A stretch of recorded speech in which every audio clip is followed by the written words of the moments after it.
After the failure of our last product and the hundreds of thousands of dollars we lost, we felt like we just couldn't give up there. We wanted something to pizzazz food, but we didn't want to put in effort or money. So we thought, let's go small, like really small.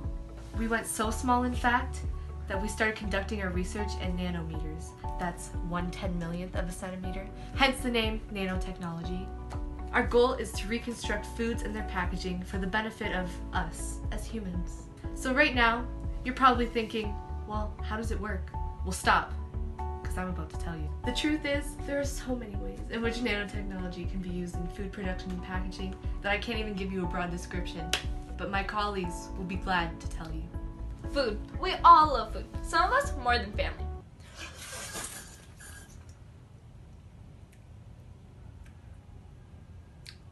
What if I told you we found a way to make food even better? I know. But what if I told you we could pack more flavor in every bite? With nanotechnology, we can add in more vitamins and minerals, and you can eat more without gaining the weight. With nanotechnology, we can add in more vitamins and nutrients to make food healthier, and you can eat more without worrying about gaining weight. We're developing nanometer-sized grains of salt, roughly 1,000 times smaller than normal table salt. Salt into smaller particles increases the surface area 1,000,000-fold, which means that your food needs far less salt to give your taste buds the same savory feel. Win-win scenario, am I right? It is important to realize that many natural and processed foods are already organized on the nanoscale. It's important to understand and control these micro and nanostructures that will drive the interest and application of nanotechnology to foods.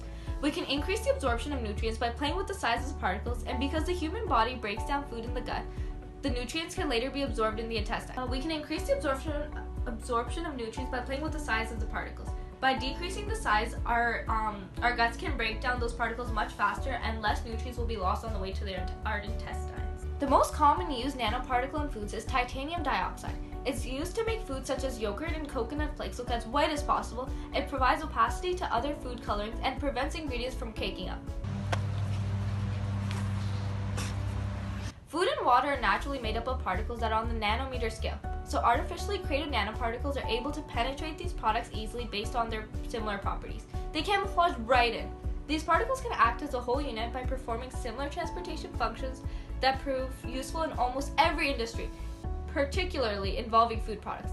A range of inorganic additives like silver, iron, and calcium are available for supplements and food. Let's talk about the best creation known to mankind, mayo, where oil and water particles are forcefully mixed together.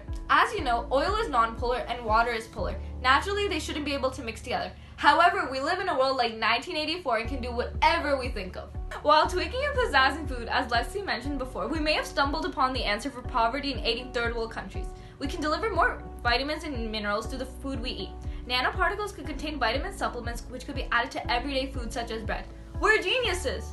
Not only is nanotechnology used in your food, but it is also used in the food of livestock. Everyone enjoys a good piece of steak. You know, the flavor, the tenderness, the juiciness, and everything that comes with it.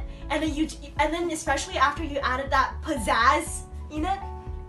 But what if I told you that the food you're eating, the beautiful steak that's on your plate right now, can harm your health? Dum dum dum! Farmers often use antibiotics in the food of livestock to prevent illness and to accelerate growth in the livestock.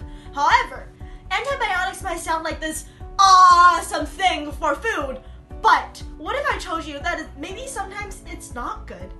Antibiotics are also known to cause drug-resistant bacteria in the livestock. So what does that mean? That means the meat we're eating is contaminated! Oh my gosh! But the world has hope. With our all-new nanotechnology, the world is saved! Your meat is no longer contaminated! Yay! Nanotechnologies can be used to prevent pathogens, which is a toxin found in livestock, and it could cause them to get sick. Nanotechnology can be used to prevent pathogens, which is a type of toxin found in livestock. The nanoparticles are delivered into the livestock orally through their feed. Metal nanoparticles with a net positive charge are drawn to negatively charged bacterial membranes, which causes leakage in bacterial cells, and then the cells die. Yay! And then we're saved! Positively charged quantized polymeric nanoparticles also limits microbe growth, which is a good thing. which means that the steak we all love eating will also be safe. Copper in nanoscales added to the feed of livestock has proven as beneficial in multiple studies. On a study based on the use of copper in piglets, the piglets showed a significant increase in metabolic rates, daily weight gain, and immune capacity when comparing to those piglets who has been having a daily regular meal of corn, soybean. Most importantly, the piglets with the application of nanotechnology has leaner meat at the time of slaughter, which means that we got better meat to eat. Yay! The function of nanotechnology in the feed of livestock seems similar to antibiotics. However, nanotechnology is way better than our old technology of antibiotics. Not only does it keep the animals healthy, but it also keeps the meat we consume safe and better quality. Most importantly, it's gonna taste better! Yay! Have you ever eaten processed food and thought, man, I wish I wasn't contributing to this downfall of our environment with my useless packaging? No?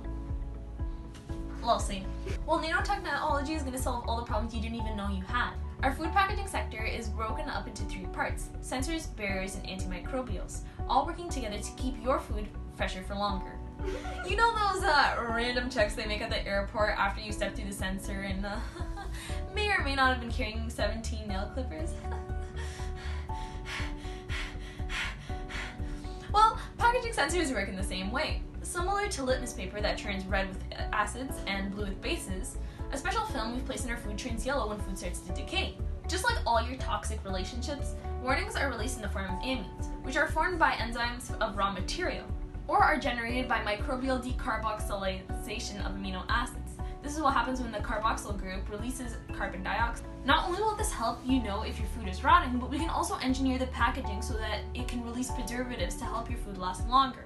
With NanoFood, you're no longer going to be tricked by your Asian or African parent who claims that the expiry date is just a suggestion by the company. Don't you hate it when all those small microbials getting up in your food?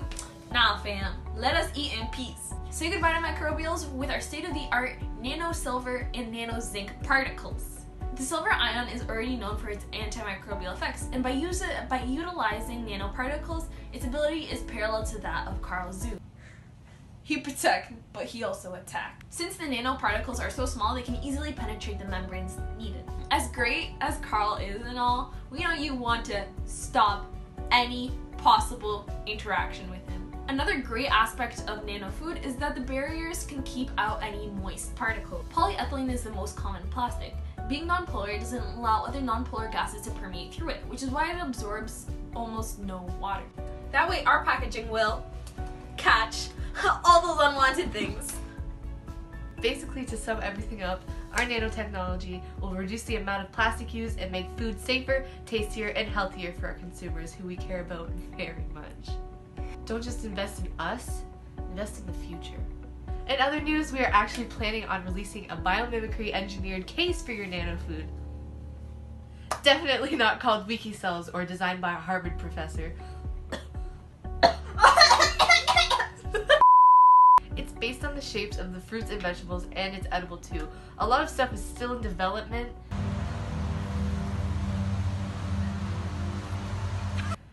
But actually, we haven't really started it yet. I don't know why we're doing this. Shh! What are you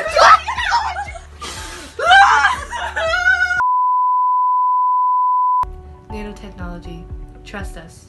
We made it.